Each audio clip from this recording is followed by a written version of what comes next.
독일의 치욕, 폭스바겐의 치욕. 다스 아우토, 다스 아우토. 이름만으로도 가슴을 웅장하게 만들던 그 오만한 선언이 이제는 독일 제조업의 묘비명이 되어가고 있습니다. 이것은 단순히 자동차라는 기계 하나가 몰락하는 이야기가 아닙니다. 지난 100년 넘게 전 세계 도로를 지배하며 공학적, 완벽함과 정밀함의 절대적 상징으로 군림했던 한 제국의 파산 선고이자 서구 산업패권에 서서히 식어가는 종언입니다. 한때 폭스바겐은 국민차라는 이름처럼 평범한 독일인들에게 안정과 번영의 상징이었습니다. 할아버지가 다니고 아버지가 다니고 그 아들이 다시 입사하던 대를 이은 직장. 볼프스부르크 공장은 독일 경제의 심장부였고 아우토반을 달리는 그 차들은 메이드 인 저머니의 자부심 그 자체였습니다. 그런데 지금 88년 역사 동안 단 한 번도 본토에서 공장을 완전히 폐쇄한 적 없던 폭스바겐이 드레스덴의 투명 공장 트랜스페런트 팩터리에서 차량 생산을 멈추기로 결정했습니다. 2025년 12월 마지막 ID 3가 조립 라인을 빠져나온 순간 독일 자동차 산업의 자존심은 크게 금이 갔습니다. 이것은 단순한 구조조정이 아닙니다. 내부에서부터 썩어 들어간 자만심이 외부의 거센 파도 앞에서 무너지는 과정입니다. 폭스바겐 그룹 전체의 순이익은 2025년에 거의 반토막이 났습니다. 영업이익도 급락하며 한때 세계 최대 자동차 회사 중 하나였던 그들의 위상이 흔들리고 있습니다. 중국 시장에서만 수익의 큰 부분을 벌어들이던 시대가 끝났습니다. 2025년 폭스바겐의 중국 판매는 크게 줄었고 전체 그룹 이익에 중국이 기여하던 몫은 급감했습니다. 과거 37년 동안 중국 시장을 지배하던 폭스바겐은 이제 BYD와 진리에 밀려 3위로 떨어졌습니다. 중국 소비자들은 더 이상 독일 브랜드라는 이름에 현혹되지 않습니다.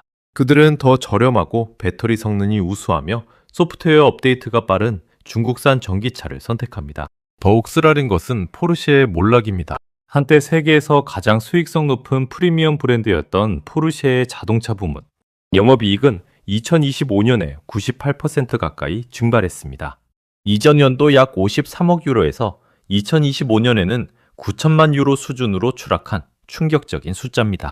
중국 판매가 26% 급감하고 일부 회계상 충당금 처리까지 더해지며 프리미엄 전략 자체가 흔들리고 있습니다. 강남의 거리를 수놓던 그 화려한 엠블럼이 이제 중국 부자들의 지갑이 닫히자마자 무기력해진 현실을 보여줍니다. 고급 가죽 시트와 묵직한 문 닫는 소리에 집착하던 시대는 끝났습니다. 이제 소비자들은 화면 크기, 자율주행 성능, OTA 업데이트 속도를 먼저 따집니다. 독일은 스마트폰 시대에 가장 정교한 노키아를 만들고 있었던 셈입니다.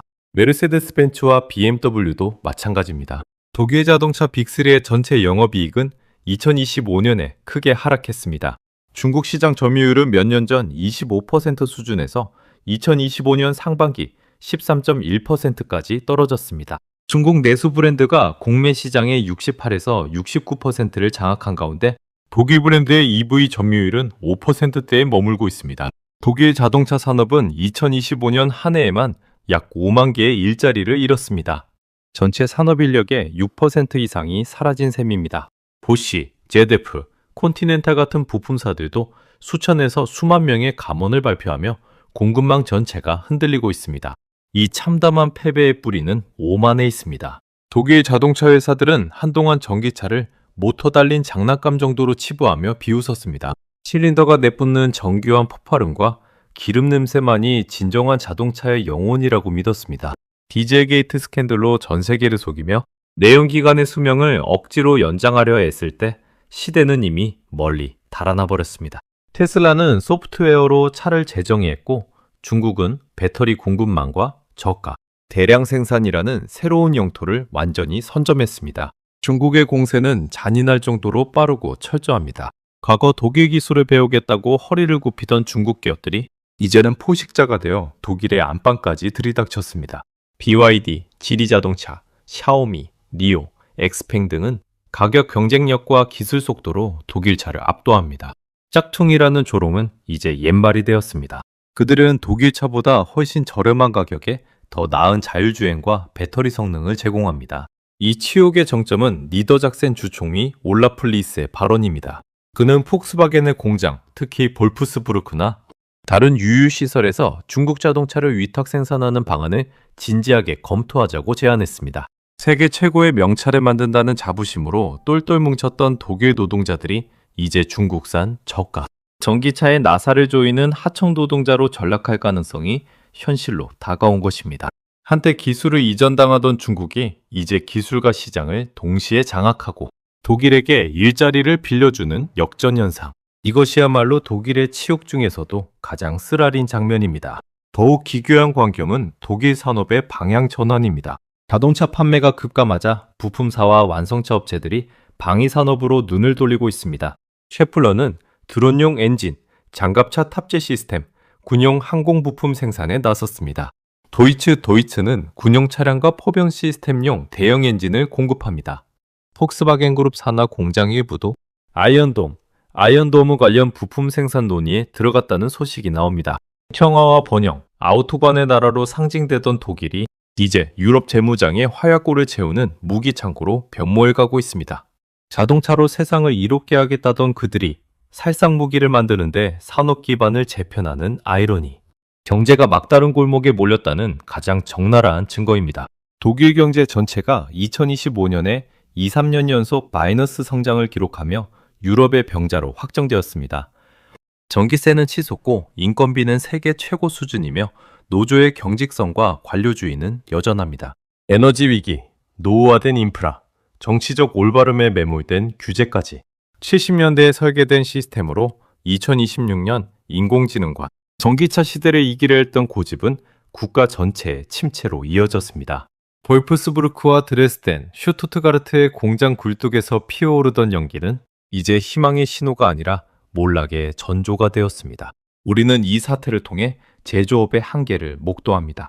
물리적 하드웨어의 우월함이 디지털 경쟁력과 공급망, 장악력 앞에서 얼마나 무력해질 수 있는지 독일이 몸소 보여주고 있습니다. 중국의 배터리 굴기와 소프트웨어 패권 앞에서 독일의 기계공학은 비싼 쇳덩이를 만드는 기술로 전락했습니다. 이제 독일인들은 인정해야 합니다. 그들이 만든 차가 더 이상 특별하지 않다는 사실을, 그리고 그들이 누리던 풍요의 시대가 다시 돌아오지 않을 가능성이 크다는 사실을 말입니다. 폭스바겐 CEO 올리버 블룸조차 중국의 계획적 산업 전략과 실행력을 공개적으로 칭찬하며 배울 점이 많다고 말했습니다. 한때 중국이 독일에게 배우던 시대가 끝나고 이제 독일이 중국에게 배우려 고개를 숙이는 시대가 왔습니다. 역할의 완전한 역전입니다. 이것은 한 기업의 위기가 아닙니다. 유럽이라는 거대한 공동체의 엔진이 서서히 멈춰서는 현상입니다. 에너지 정책 실패, 기술 변화에 대한 둔감함, 강성 노조와 높은 비용 구조가 만들어낸 참사입니다. 독일의 치욕은 구시대적 사고방식이 새로운 질서 앞에서 어떻게 무릎을 꿇게 되는지를 가장 적나라한 다큐멘터리로 보여줍니다. 게르만 기사의 갑옷은 녹슬어 움직이지 못하게 되었고 그 틈새를 비집고 들어온 것은 동양에서 온 저렴하고 민첩하며 똑똑한 전기차 부대입니다. 드레스덴 공장에서 마지막 차가 생산 라인을 떠난 순간 수많은 노동자들이 느낀 허탈감은 상상 이상일 것입니다. 우리가 뭐가 잘못됐나 하는 물음에 답은 명확합니다. 너무 늦게 깨달았고 너무 오래 오만했다는 것입니다. 중국은 국가적 총력으로 EV와 스마트 모빌리티를 밀어붙였고 독일은 여전히 엔진의 완벽함에 집착했습니다. 결과는 처참합니다. 물론 독일은 아직 완전히 끝나지 않았습니다.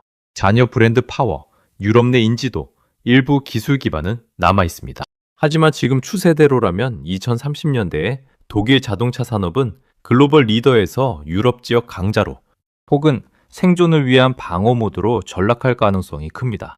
일자리를 지키기 위해 중국차를 생산하고 무기 부품을 만들며 연명하는 것이 과연 그토록 자랑스러워하던 다스아우토의 최종 모습이었을까요?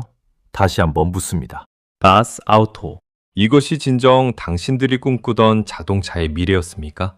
본토의 충성스러운 노동자들을 버리고 중국 자본에 구걸하며 무기를 만들어 연명하는 것이 게르만 공학의 자부심이 도달한 최종 단계였냐고 말입니다. 대답 없는 메아리만이 볼프스부르크의 넓은 공터와 드레스덴의 텅 빈 투명 공장에 울려 퍼집니다. 독일의 치욕은 이제 시작일 뿐입니다. 우리는 실시간으로 한 제국이 가장 비참하고 가장 아이러니한 방식으로 해체되는 과정을 지켜보고 있습니다. 차갑게 식어가는 공장의 기계들처럼 독일 자동차 산업의 엔진도 서서히 그러나 확실하게 멈춰서고 있습니다. 이 몰락을 비웃는 것은 쉽습니다. 그러나 그 비웃음 끝에는 우리 역시 같은 길을 걷지 말라는 경고가 서려 있습니다. 혁신하지 않는 자에게 미래는 없다는 진부하지만 잔인하게 실현된 격언. 폭스바겐 공장문이 닫히는 소리는 단순한 폐쇄음이 아닙니다. 그것은 서구 제조업 패권이 동양으로 완전히 넘어가는 시대의 징소리입니다.